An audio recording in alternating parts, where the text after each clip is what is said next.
bir sevgi verdi yaradan, secde acılan barısı.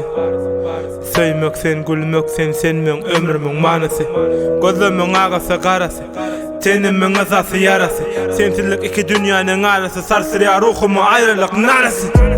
Sen ne uğrattın söymeği, sen ne uğrattın yılgırıp gülmeği. Arzu ediptim kucağında ölmeği, men baktıysen öyümde öymeli. Meni demine dağdın, men levine dağdın. Damca olup tenine damdım, serhoşmel aşığına döndüm. Unuttum dünyanı, unuttum hasreti mehrin. Giladiya kan beni günyal. Sensizlik kuryalı, gıçakla yollarım sen bile gülyal.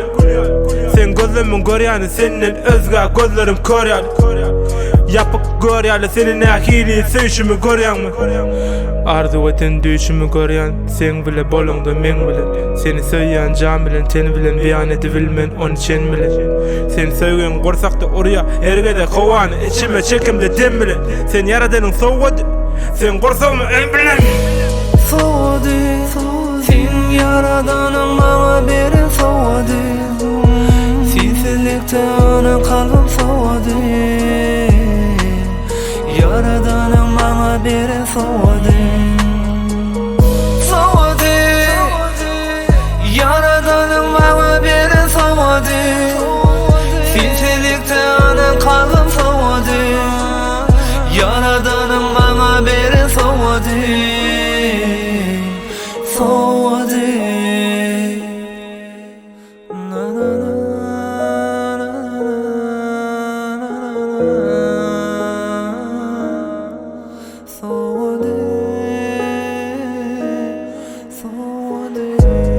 Uçkunlar içimde, gözünük yali.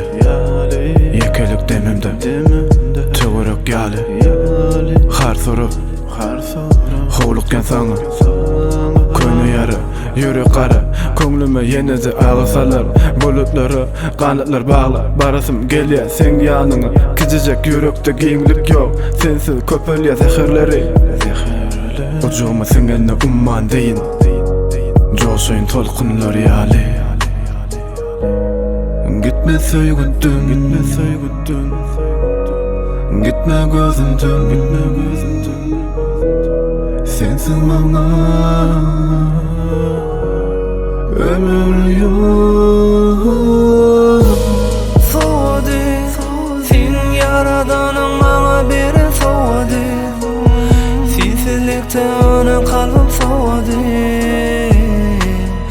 Yaradanın bana beri soğudu.